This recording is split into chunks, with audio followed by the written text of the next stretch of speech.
What's up, everyone, and welcome back to the Kumite Lifestyle Podcast. Before we get started, shout out to Gracie Jiu-Jitsu Smyrna, Delaware Bushido Academy, and White Belt Surfer, who are a proud supporter of today's show. Today we're joined by Ryan Brinkman, a longtime Jiu-Jitsu instructor and academy owner from Gracie Jiu-Jitsu Ocean Springs. In this episode, Ryan shares his incredible journey from getting into martial arts after a street fight as a teenager to building a successful academy and helping grow the Gracie Certified Training Center movement.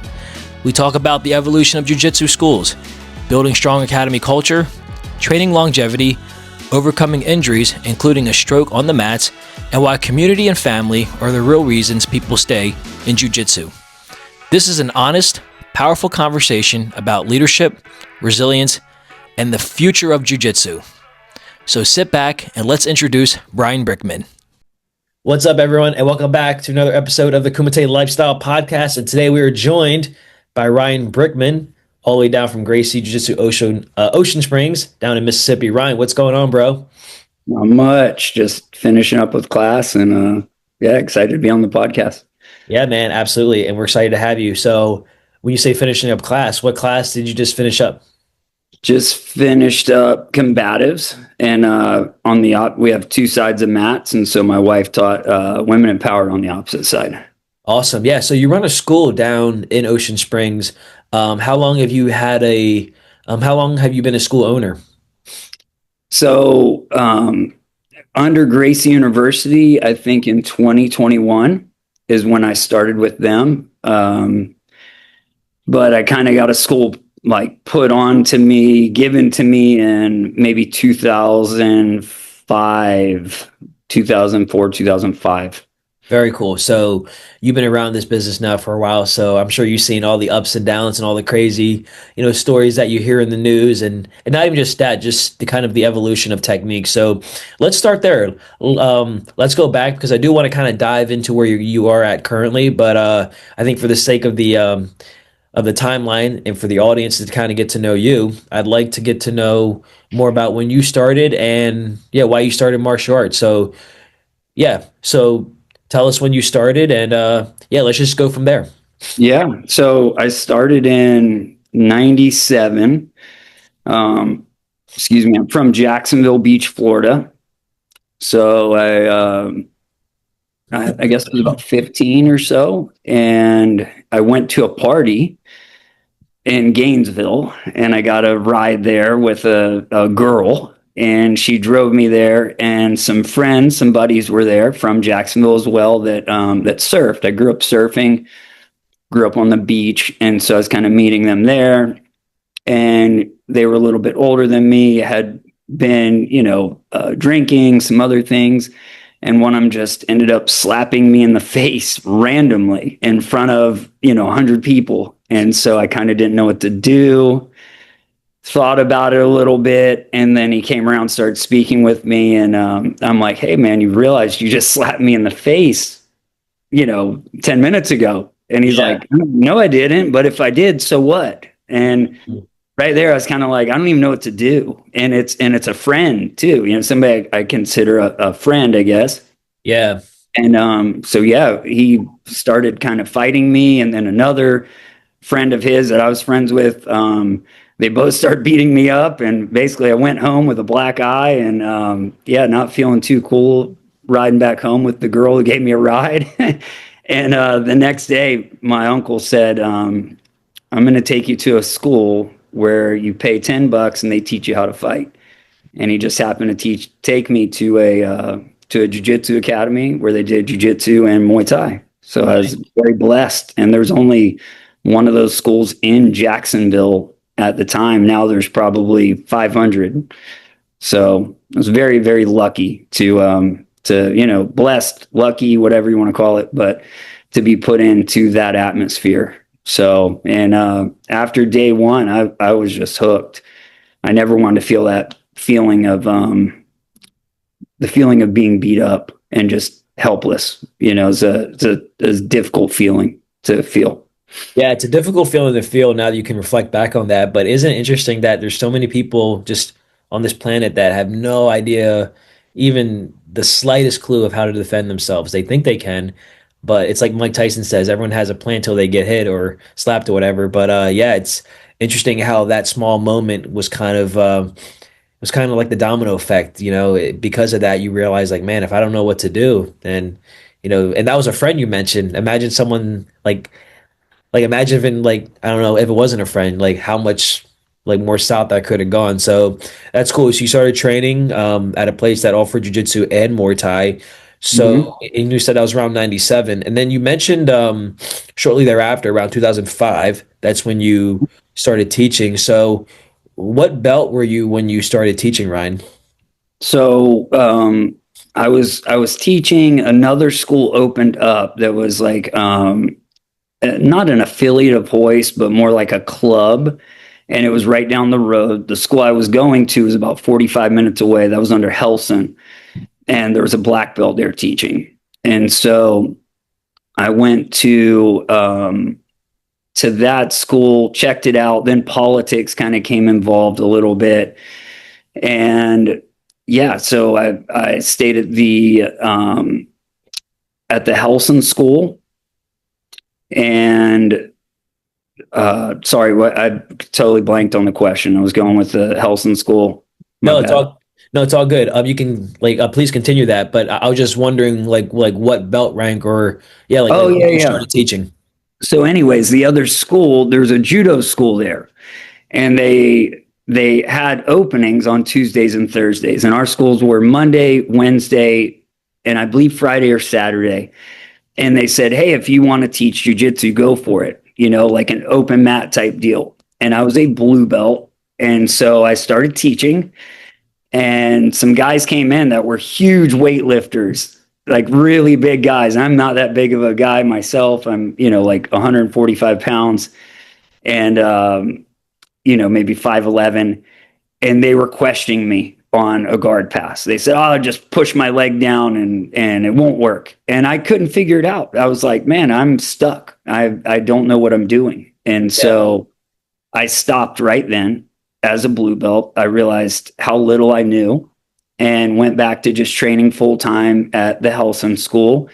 And then in about 2005 ish, my instructor had to leave and he said, "Will you please run out the lease for me?" And I was a purple belt. And I said, "Yeah, I'll run it out." It wasn't very expensive, maybe $600 a month for just like a little, garage type space. And that was even very difficult to teach because, from starting to then, nobody taught you how to teach. It was just you teach what you feel like and, you try to wow everybody. And so I would leave and be like, "Man, I forgot this or I forgot that."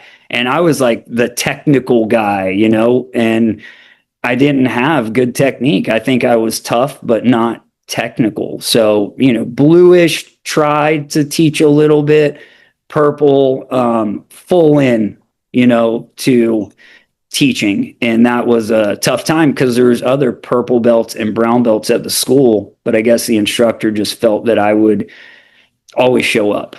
Yeah, absolutely. And yeah, the reason why I posed a question about when you started teaching at what belt level is because I think in the jujitsu community or just kind of jujitsu altogether,ness, there's kind of just over time there's been this kind of flack where you got to be a certain rank to teach, and I've learned quickly, and I know you can attest to this as well. Just because someone's a black belt doesn't mean they can teach.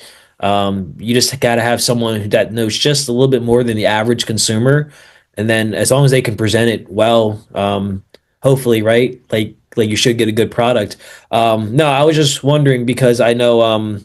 With Gracie University and us being at certified training centers, there is a method to the madness, if you will, of why we should teach a certain way, and more importantly, not just to current students that are already training that might come in from other schools, but to the person that's never trained before that Yeah. need it to most. So I'm interested to hear, bro, that because you did jujitsu and taught jujitsu a way that you thought was the most efficient at the time, like you're mentioning, and then when you made that, I guess that leap over to Grace University and becoming a CTC, I'm wondering now, Ryan, what like it's always after the fact. Like if you could go back now, of course you would, but what were some of the major differences? And this is good for anyone that wants to open up a CTC or just, or just like want to have a good business or a good martial arts school. But what were some of the key differences that you noticed right away when you made that leap from a regular school, if you will, to a CTC? Because I'd love to hear about that from your perspective, and Yeah. and So like I, the viewers would too. what was that? Sorry. No, all good things. I would love to know that things. I'm sure the viewers that also do jujitsu, because I have quite a few CTC students that also watch the podcast, and I'm sure they would love to hear that insight. Yeah. So, when I was a purple belt, I felt like some students were wanting to leave, kind of do their own thing. I wasn't the toughest guy in the room. So, for them, that's kind of what it was gauged on. Like, who's the toughest guy? I wasn't the worst guy, but I wasn't, there's a few guys that were just, pro fighters that were just beasts. And so I told him, I said, I'm going to find a black belt. I'm going to find a black belt to like come in and teach. And I happened to, Helson was coming through. And so I hit a couple of his seminars, cruised with him, ended up in Daytona. And a buddy of mine had a guy by the name of Daniel Marias. And Daniel's a 5-time world champion under Royler Gracie. And Daniel was down there and he said, man, I could use some extra money. And so I said, man, I'll come and pick you up in Daytona once a week and bring you to teach. And so we did that for months. I'd pick Daniel up. I'd do 2 privates with him. I'd pay him to teach the class. And then we would just go over that week. And then the next week and following, and just kept doing the same. So the guys are pretty excited, but they want somebody in there full time. So, some things went down and Daniel ended up moving in with me. And so I had him there. I had his brother, Diego Marias, who's incredible jiu-jitsu practitioner, fought at the highest levels as well. I'm sure he's won pans, and I couldn't name all his accolades, but amazing. And I had a guy by the name of Margarita. Margarita was the first guy to win the worlds and worlds at his weight and absolute. I had him there for about a year, thanks to Daniel. And so I had all these great guys. Holland Gracie lived with me for years. All these guys were living at my house kind of around the same time. And so we had this crew of like the best guys, and word spread very quickly around Jacksonville that, man, these guys are legit. So it went from like, I'm a purple belt teaching, not quite sure what's going to happen. The best instructor's gone. Now I've got the best guys. So some guys who left came back. Sure. Hey, I want to give it a chance now. And so it's always after the fact, right? yeah, for sure. The grass is always greener. And so anyways, these guys, came back and it was great. But even we would link up with Henner because of Holland. Holland and Henner had a great relationship. So this was maybe in 06 or 07. And Henner had not done combatives yet. So he was trying to figure out, hey, what do I do? Because I couldn't get over 100 students.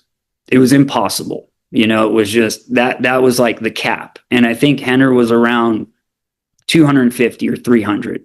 And he was doing the same way. And so he's trying to figure out a way to do it differently. And so we'd talk at dinners and, maybe we change the sign up sheet, or, offer a shirt, or what, like all these different ideas. And so basically it was, just come in, the person comes in, you beat them up, and they would go through the gauntlet. And then, hey, man, you're ready to sign up, right? And I'll think about it, and you never see him again. So I kind of was with that whole mindset until about 2020, where, I ended up in Mississippi meeting my wife. And I said, we need to do things different. And I spoke with Henner, and I said, man, I want to try this out.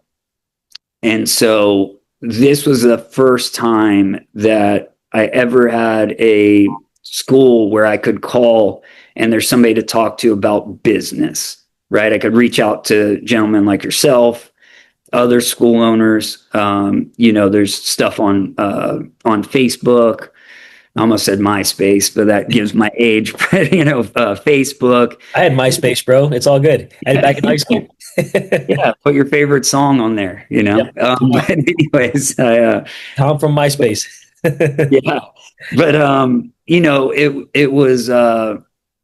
it was just nice to be able to call CTC support, and you've got this whole group of people that are down to help you with whatever. How do I get new students? Who else is struggling? Who's doing well? How can I try that? Do Google Ads work? It was just a different network of doing that, of a place to get uniforms. It just felt like a team. And before, in the past, it was, nothing against any of the guys I came up with. I'm still friends with them. But, it was like, okay, you pay whoever you're under this amount of money and you use their name. They give you their logo. You pay them a couple $100 a month and you teach what you teach. And that's it. And so there's no like, hey, how do I get more students in? How do I, it was just, it was very much do it yourself. And, the guy would come in maybe twice a year or something, depending on the relationship, and, do seminars or whatever. And it was up to you to give rank there. It was just very off the top of, what you had going. And so everybody was basically fighting for the same thing. We're all fighting for the same students. Like, oh, you want to be an MMA fighter? Sign up with us. You want to compete? Sign up with us. Self-defense, honestly, wasn't taught because it was boring. It was super boring, to be honest. It was like, do the guys want to learn a cool sweep, or do they want to learn a, way to defend headlock? They want a cool sweep. Yeah. And so it was, I literally went from, being at like 100 students, seeing other schools doing the same, all schools, big name schools, and, then switching with Henner and them and just seeing the school go up. And, I didn't even want to trust it. I thought it was a gimmick, like, okay, we sell belts, it's online jiu-jitsu, everything that you hear from everyone, and you go, oh, they're, it's fake. Yeah. But I knew well, and I knew how great his jiu-jitsu was. I'd sparred with him, and he's, world-class, just as well as all those other guys. He's right there with them, amazing jiu-jitsu. But it was just put together in a way that was structured, and it just made sense that they make money, you make money. Like it just worked for everyone.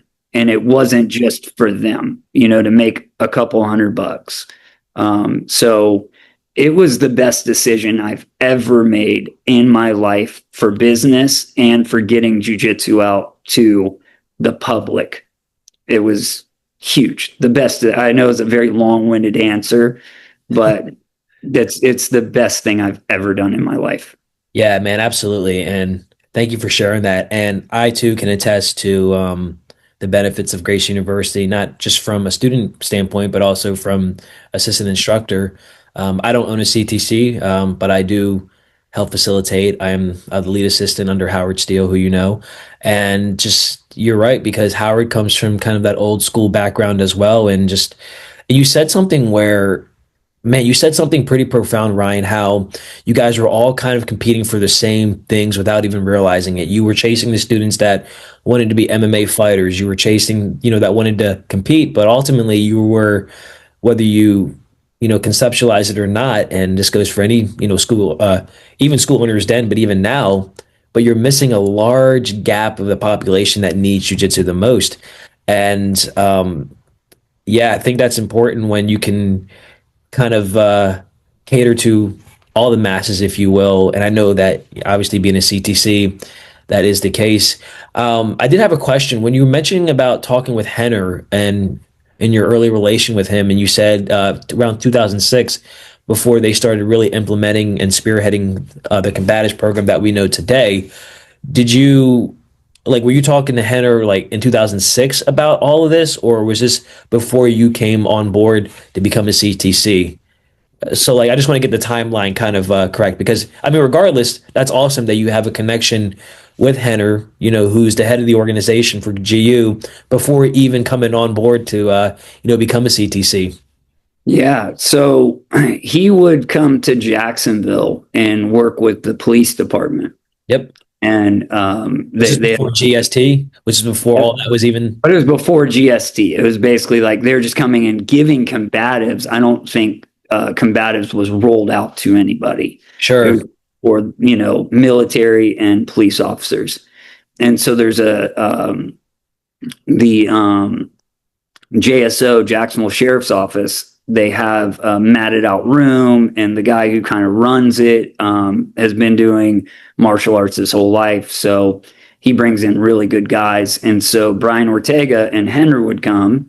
Mm-hmm. And since Holland was living with me and Daniel Marias and those guys, after they were done, Henry would come by and go, hey, let's go eat, let's go hang out. And so he'd just go, and, I was very lucky to be there and just kind of hang out and, be around all those guys. Without them, I would have never happened. I've just been whoever. So it was nice to be able to sit there and then talk about it, because those guys were there since I had a business. They're there because they want to make money. They're not going to teach for free. And so talking to Henner and just going like, what are you doing? Like, how I've got all these great guys.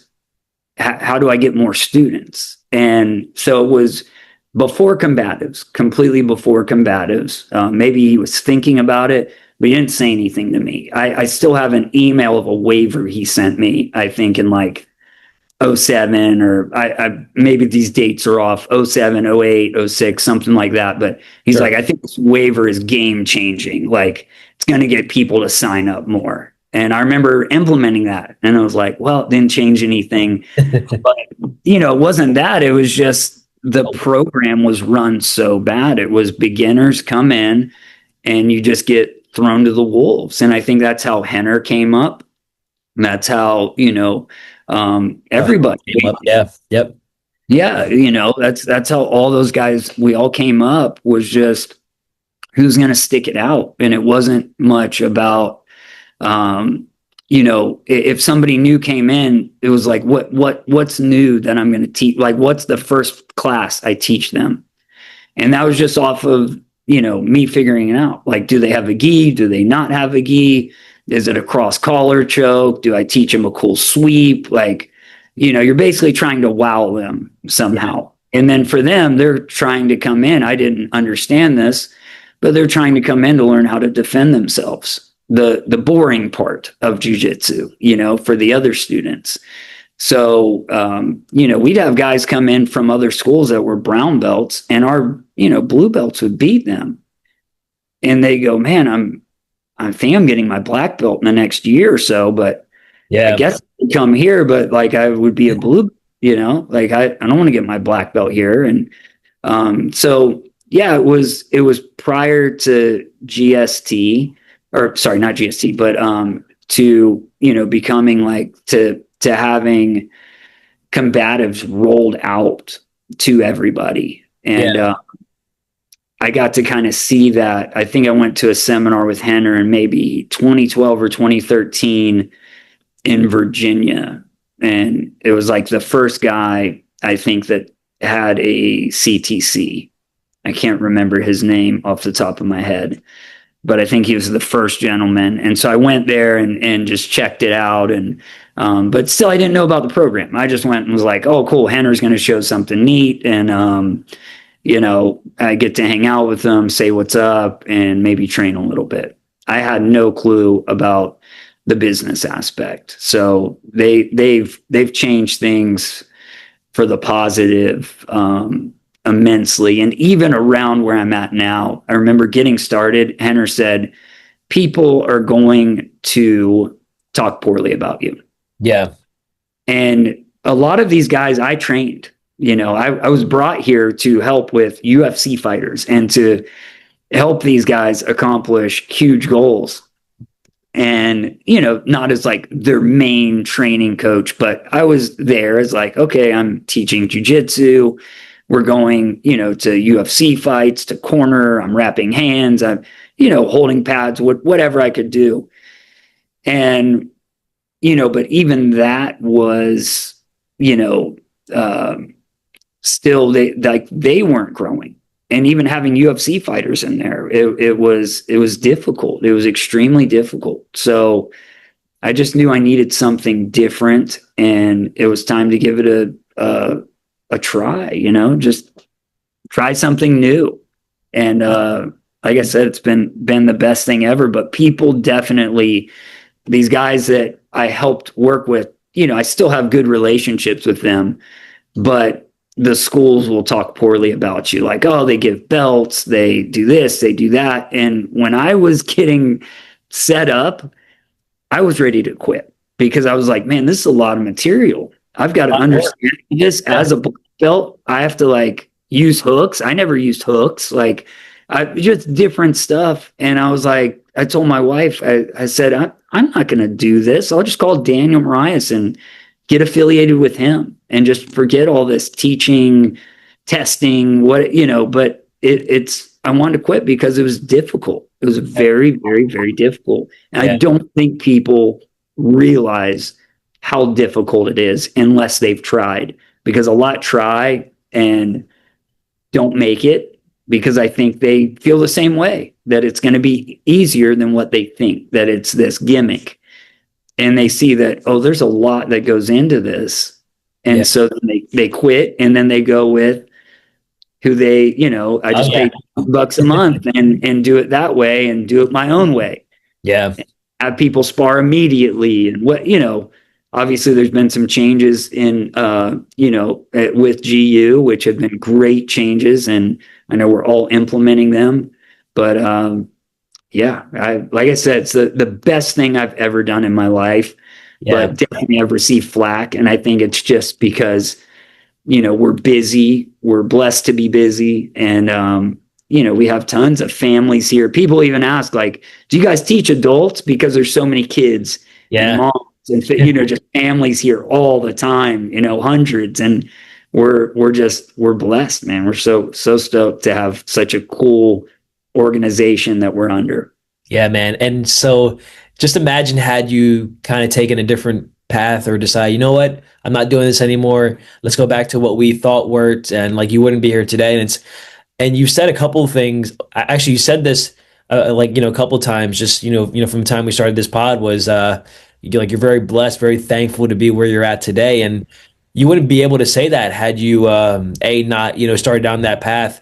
And it's interesting, Ryan, how even as a seasoned black belt yourself, and like you talk about hooks, right, and these different just variations of teaching, and I never really considered that, because, you know, as a seasoned black belt in yourself and your experience, I know brand new blue belts or people just starting off GU, and, you know, they have their own battles and difficulties from a different perspective, where you're already established being an instructor. So it's kind of humbling to know that, you know, all CTC owners face some type of challenge, whether they want to believe it or not. And yeah, dude, that's cool that, you know, you have all these families and all these kids and, you know, all these people training, and even your wife training too. I think that's also special. I know it's something that we touched on off air.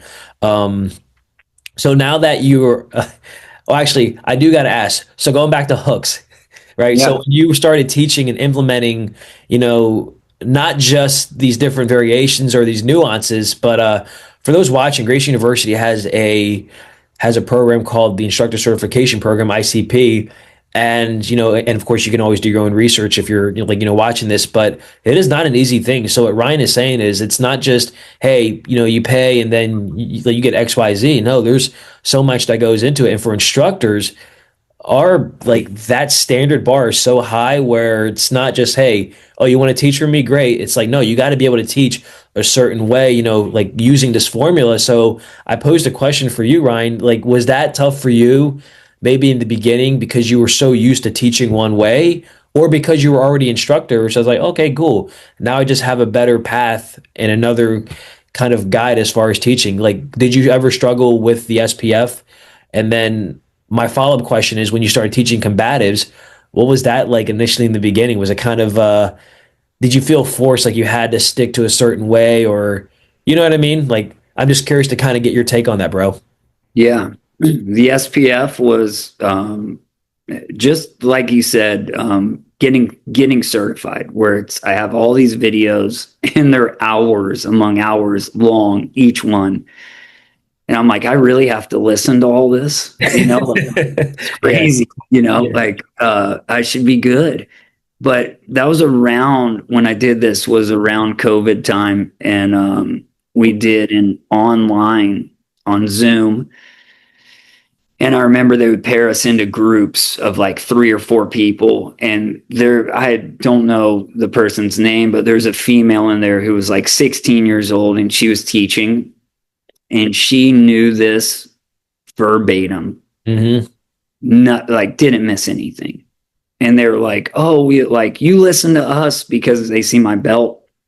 And I'm thinking, like, I don't know this at all. Like, I am a white belt at this. So it was a big change. Not that I didn't want to make the change, but or that I was against it. Where it's like, I don't use hooks, they don't work. It was like, okay, I've got to use hooks, but I've got to figure out how to make them work for myself. Because when I'm teaching, if I can't make it look okay, right, or I can't make it work on a student who's giving me a little resistance, then I'm just going back to my old ways. So I was just trying to, keep building my skills in jiu-jitsu. And, pretty soon I was like, oh man, I'm catching Americanas from mount.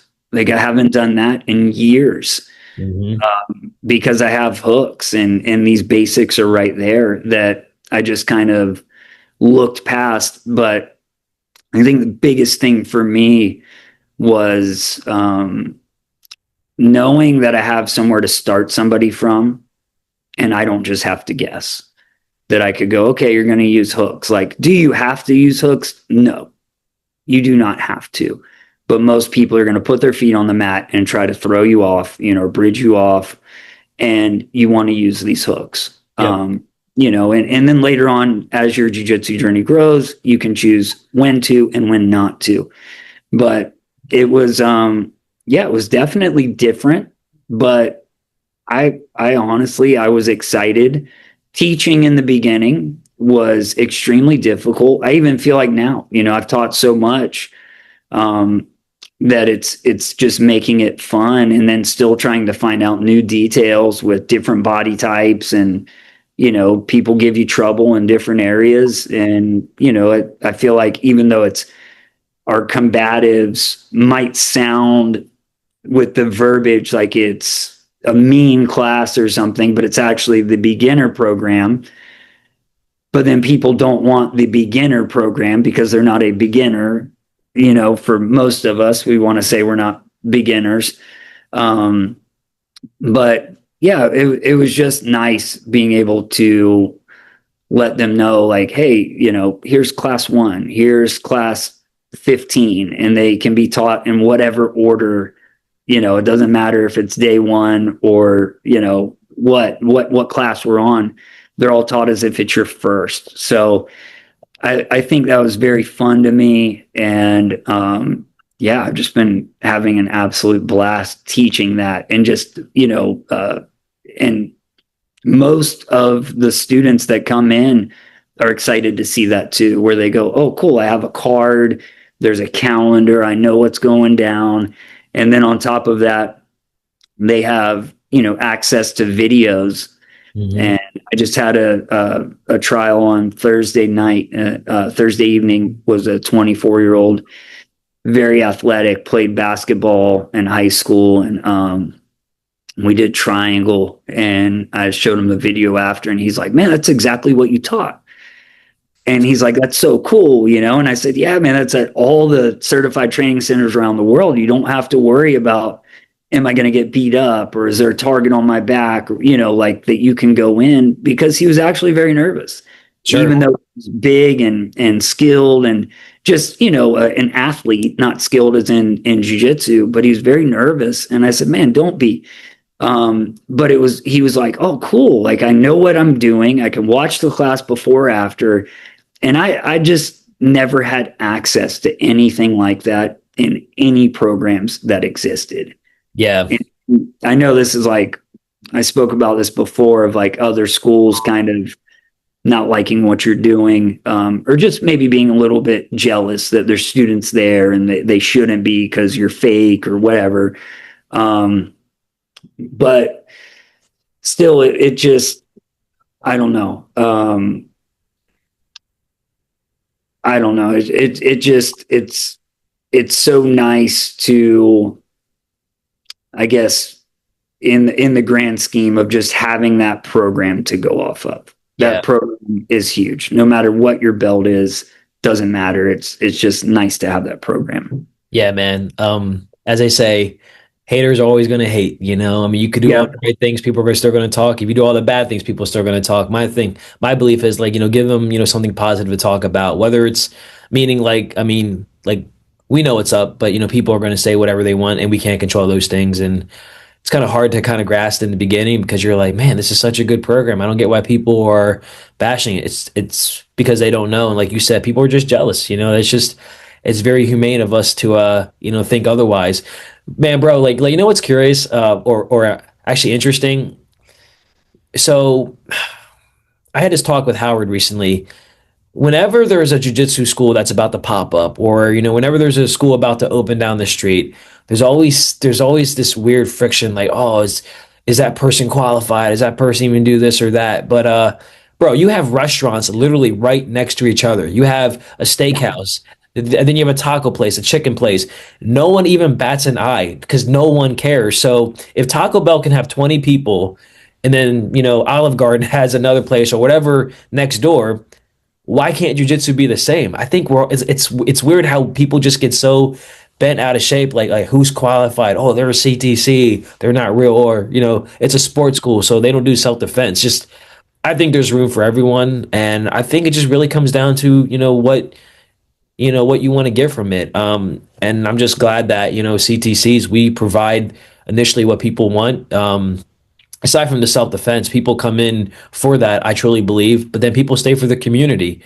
And you attested to that when you talked about all the families and, all the students that you guys have.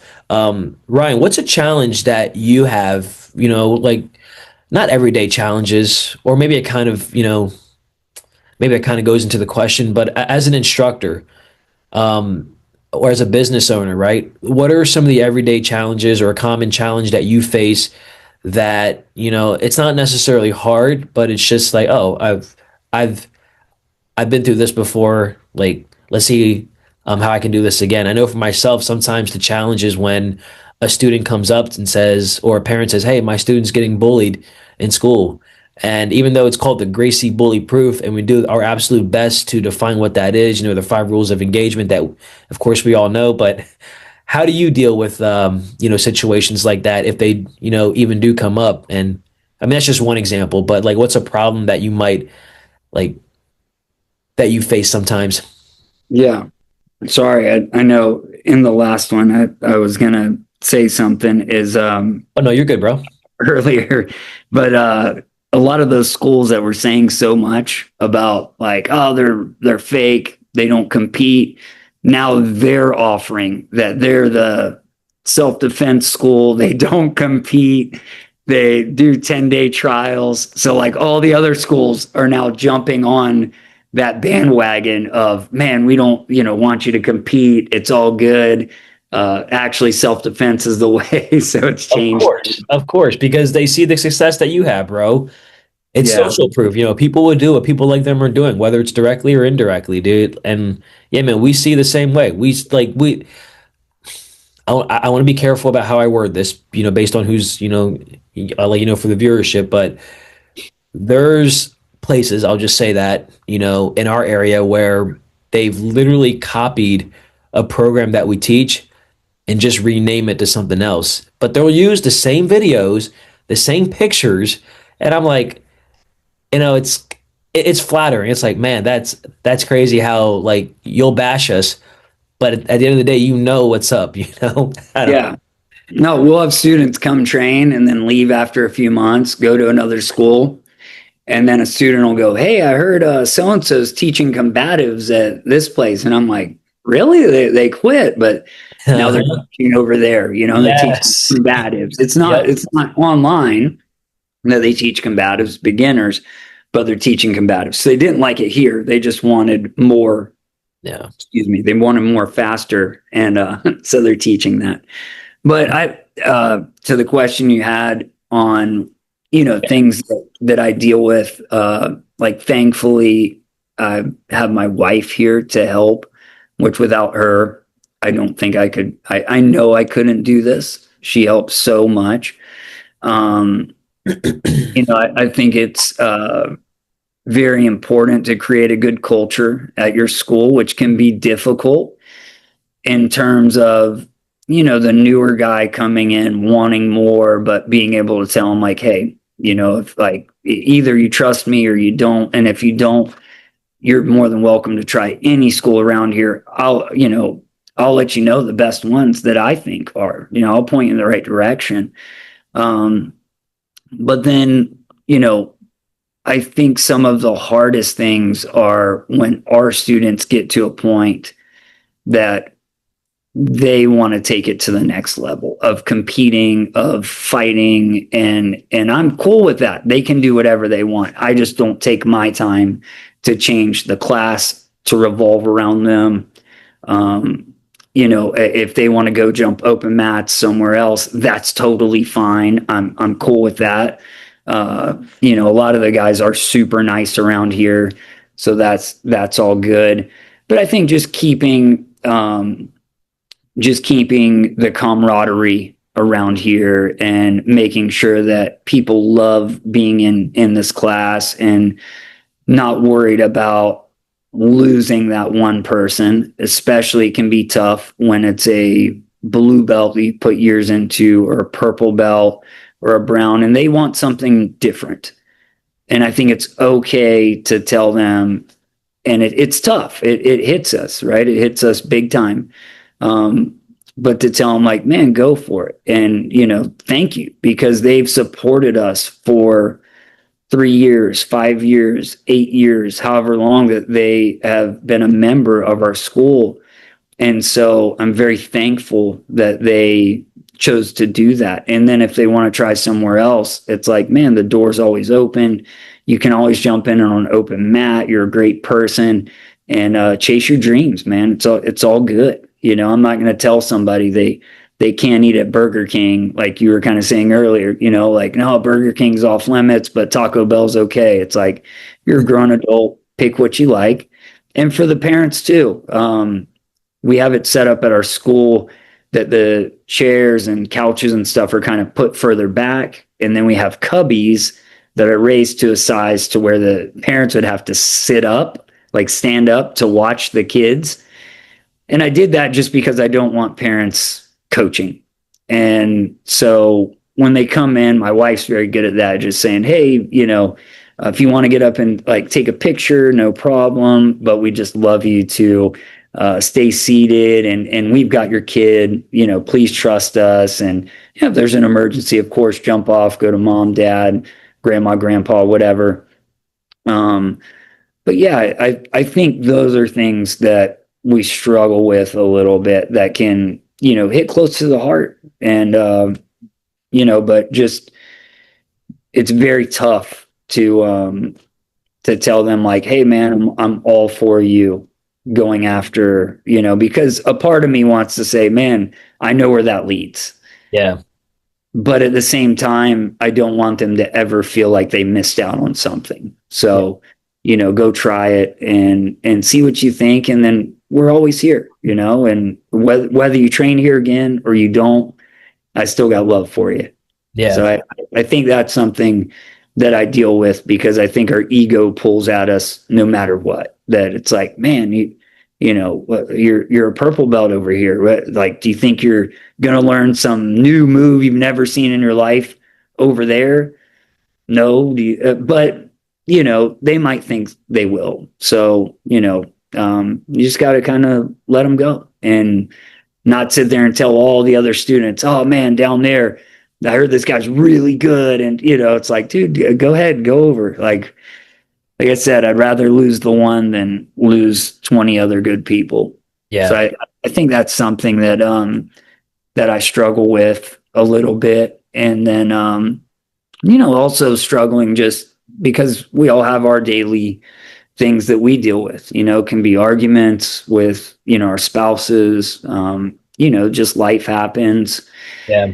And, just making sure that we don't bring that into the school because we don't want to, mess with that culture either, that we want to come in and put a smile on and treat everybody great. And it can be tough, when you've had a difficult day and you got to come in, teach the little kids and, you got to be happy, Mr. Ryan, and it's all good though, because it's not their fault. And we speak about that in the character development program, with the kids. So, I think those are some things I struggle with, and just, that it's not all about me, and, making sure that I'm treating people properly, whether they want to check out somewhere else or, I'm just having a tough day in general.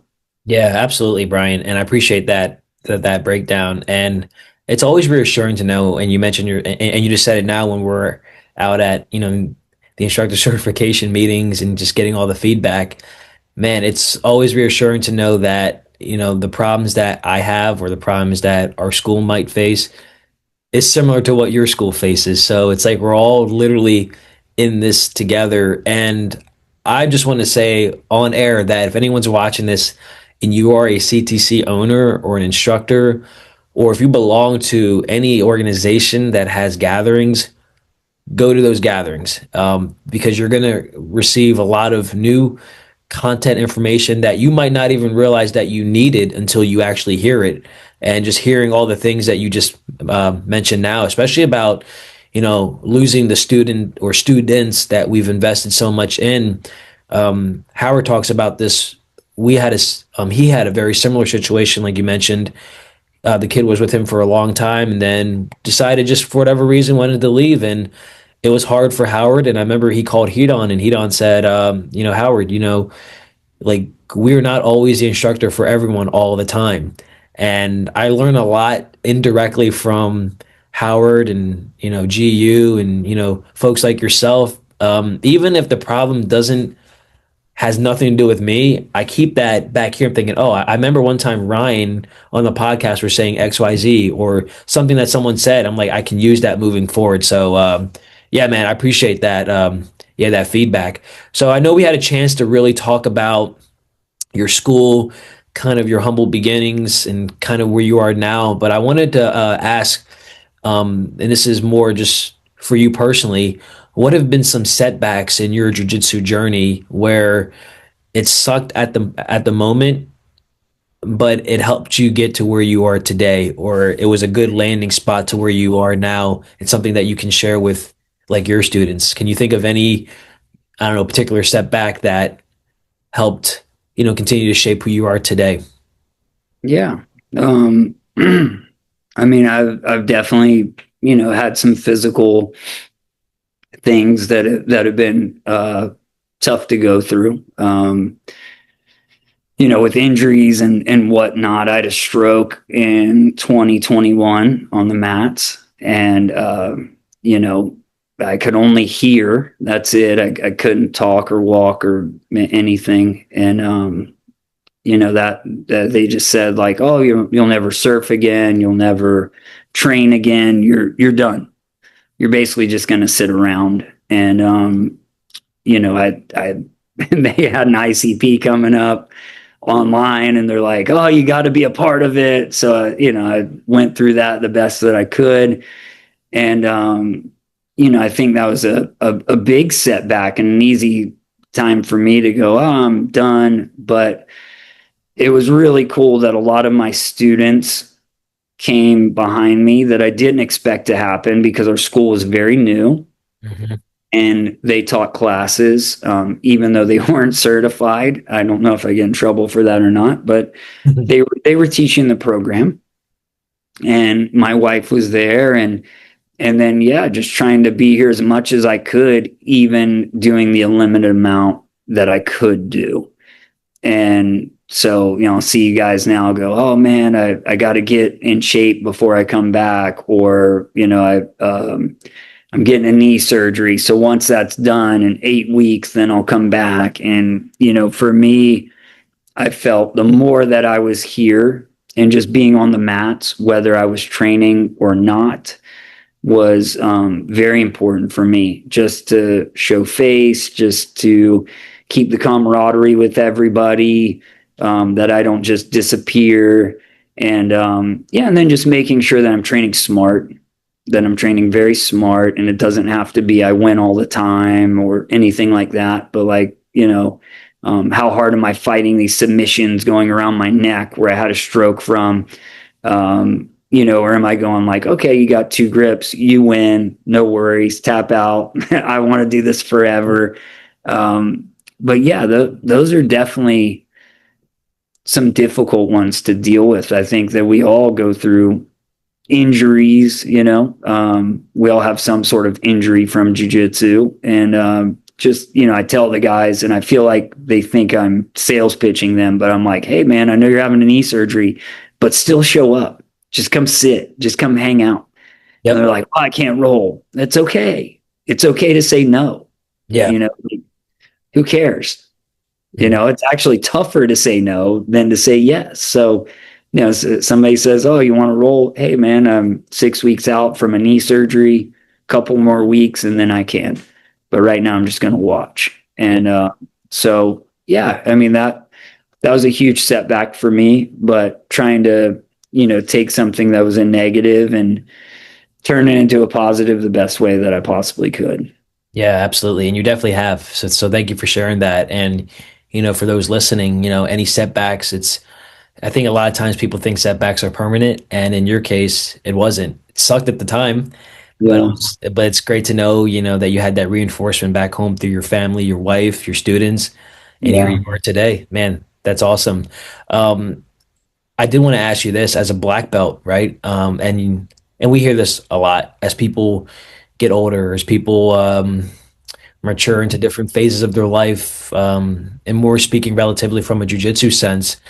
What advice would you give to, let's say, that 20-year-old that wants to go hard all the time to now where what that's like, and like how do you kind of articulate in a sense where like, hey, you don't got to go hard all the time. Remember, it's like you want to think about the longevity, and we can use the Elio Gracie reference saying that he trained well into his 90s, and he could do that because of how he was training. So many times you see these world-class competitors, or even just everyday students that just like to get that, hard grinded, which I can appreciate. But there's times when you got to kind of just, like you say, it's okay to say no. And and man, it's like sometimes those no's are the hardest ones to say. But aside from that, bro, like, from your expert opinion, how do you kind of curve that? How do you tell someone that's young, that wants to go hard all the time, and, hopefully they get the message like, hey, your body's not going to be able to do this forever, but you should be able to still do jiu-jitsu forever. So how do you best articulate that, Ryan? Yeah, I think some guys, there's some people on the mats, and it's just knowing that culture that you have, that, some guys are down to go. I make sure that my guys, they talk to one another, and they say, hey man, like, are you down to train tonight? Like, are you looking to go hard? Or are you looking to go mellow? And that they respect what each one wants to do. If somebody is just like, I want to fight MMA, and that's their dream, who am I to stand in front of their dream? And so if they can't get it here, I'll definitely point them in the direction of where they can. And then, like I said, we're always open to them coming back and hanging out as much as possible. but there are some guys that are in their 20s as well that are blues or purples or whatever, and they want to go. And so I don't mind that, as long as it's not going with a 45-year-old mom who is a blue belt or purple belt and just does it for fun. And so it's like, hey, you're not going to pass and go neon face with her. You shouldn't be doing that with your training partners anyway, because without them, what do we have? Yeah.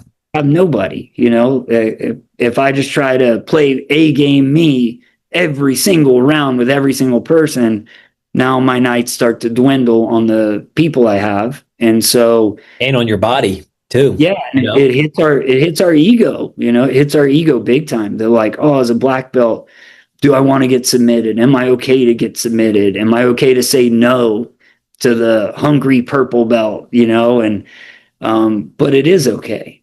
But it's I think Huron was talking about that, where he said, the more you train and the more you understand what you're capable of, then the easier it should be for you to say, like, no, I'm good, I'm going to relax. Or, if you were to get into an altercation, to be able to apologize, even if you're the one who's not in the wrong. Yeah. And to feel comfortable with that, because whether it's training that, like, okay, I can beat this purple belt, no problem, but my body doesn't feel like it. I need to relax, because it's more important for me. My wife always says this: it's more important for you to teach the rest of the week than just train hard tonight and then be smoked the rest of the week. We want 100% you. But I feel that, like he was saying, that if if something were to happen and I apologize and I say, hey man, please don't hurt me. I don't want any trouble. You win. I'm an idiot, whatever, words they want to throw in there, that I can walk away from that and I can sleep good at night, knowing that, I possess the skills to, fight if we need to, or if I want to, or if I'm having a bad day, but to be able to control that and just go, no, I'm good. Because I feel like if you just try to stay on, I'm good, I'm just a nice guy, I'm just super nice all the time, but I've never trained, there's nothing to me, and I'm just going to be nice. And so if somebody's mean, I'm going to be nice. But when they cross that path, nice doesn't work anymore. And so it's like, maybe you do apologize and that's all you have. And so you go home and you're upset with yourself that, man, I'm sick of apologizing. I'm sick of, feeling this way. But I feel that, if there's something to you, if like, man, I'm a brown belt, I'm a blue belt, I do have these skills, but I'm choosing to do the right thing, then you feel okay with that. And I feel the same transcends to the mats, and I think also for those guys that are, in their early 20s or, 30s, that at some point, we can have the talk that, hey, your body's going to break down. But I know when I was in my 20s, I didn't want to hear that, I was 20. You couldn't tell me that, I was like, whatever, that guy's just old. I'm going to compete. I'm going to fight him. I want to go hard every round. I want those guys.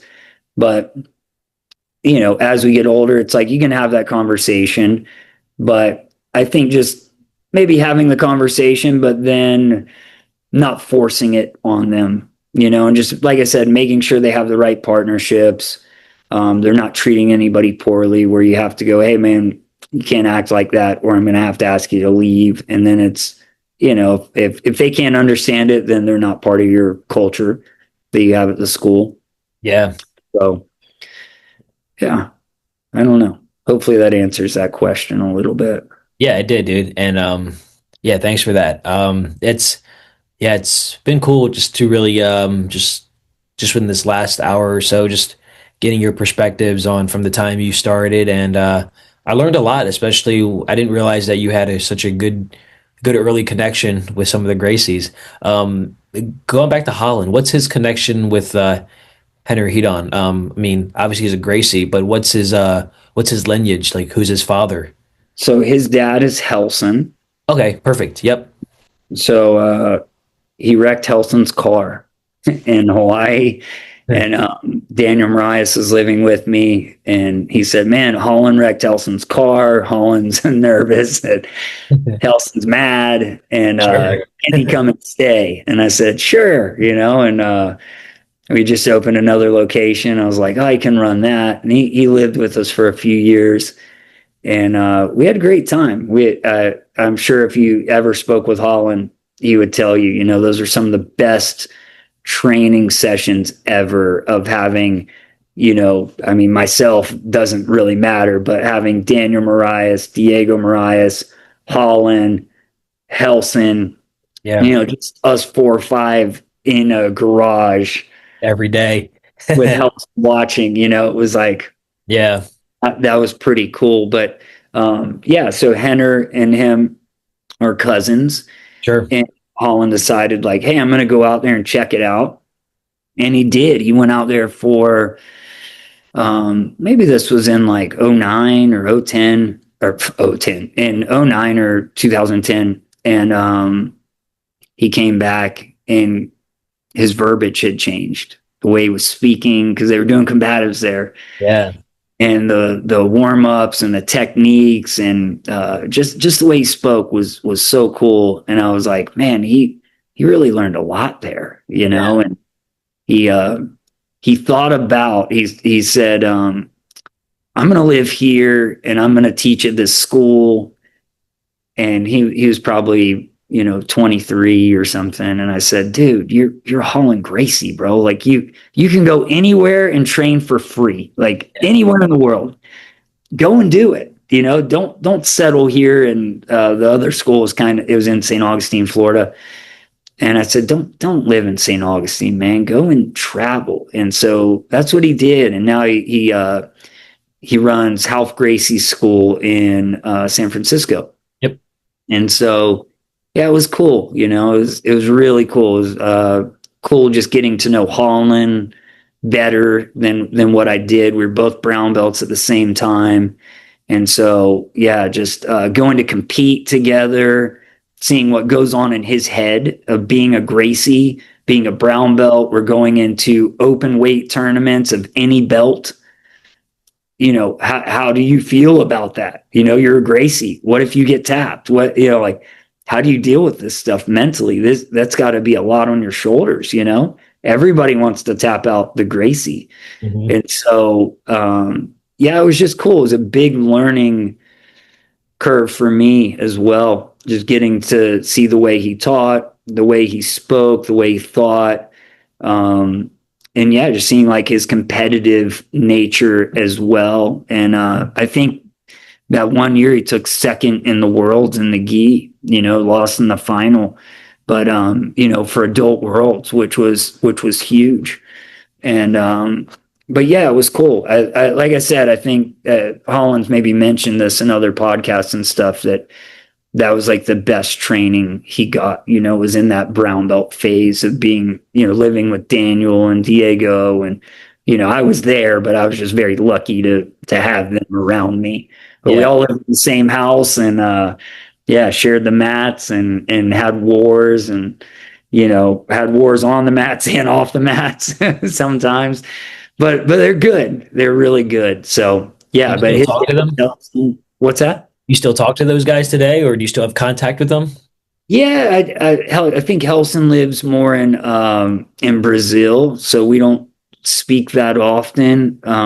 We're very tight for a long time. When I started, it was under Helson, and so I've known him for a long time.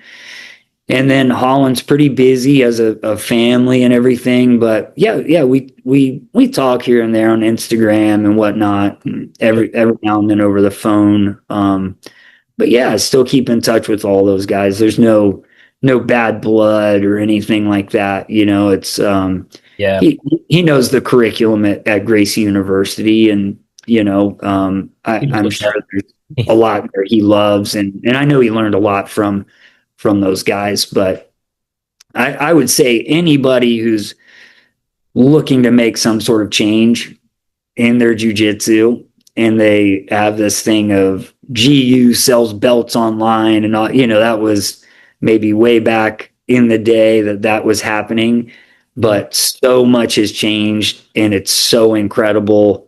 The biggest thing in jiu-jitsu now is like the task-based games. Yes. And, that's happening now with Gracie University, which I didn't think would even exist. Yeah. It would be very far away from that. But so it's cool just seeing it, the evolution of it, and how on board Henner and those guys are. And I've never been a part of something so incredible that was, life changing.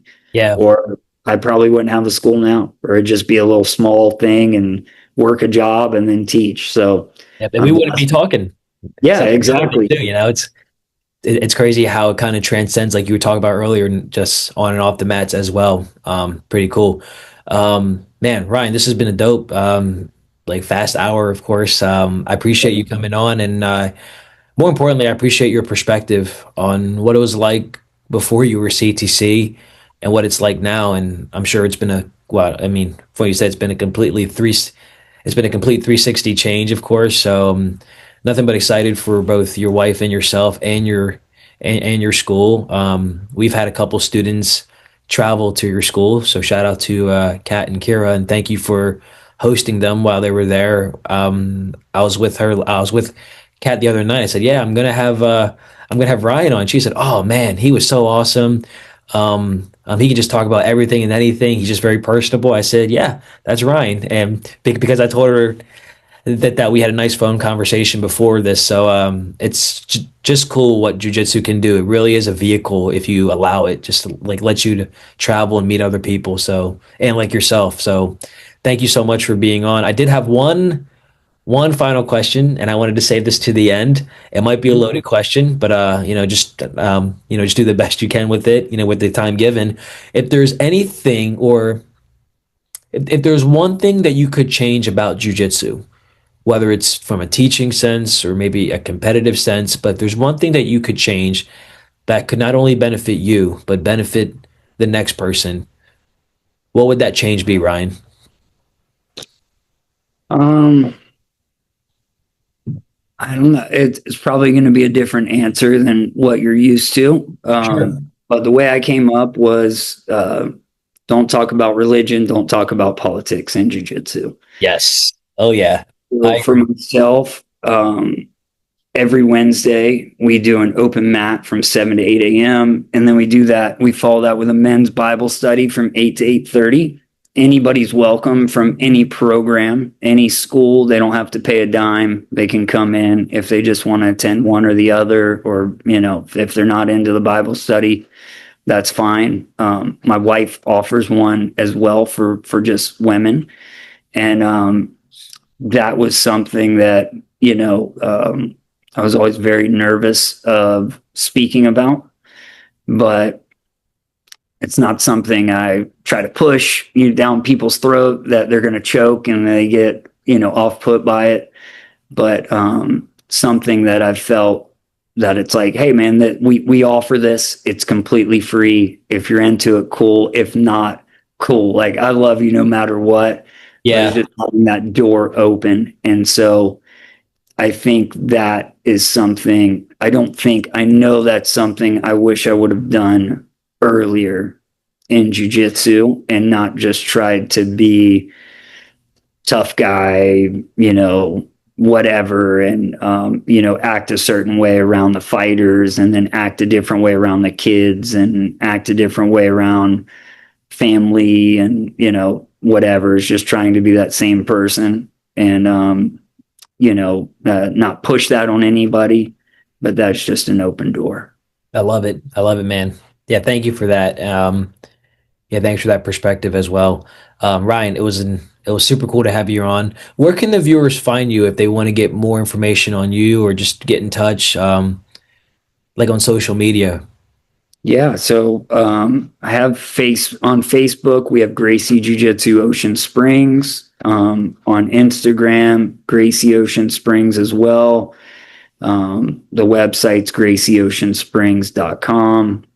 And then for myself, I'd have to look at what it is, but it's Ryan Brinkman. If you type that up, it just has a picture of me, I think, playing lasso with my buddy Josh Cisneros. So, cool.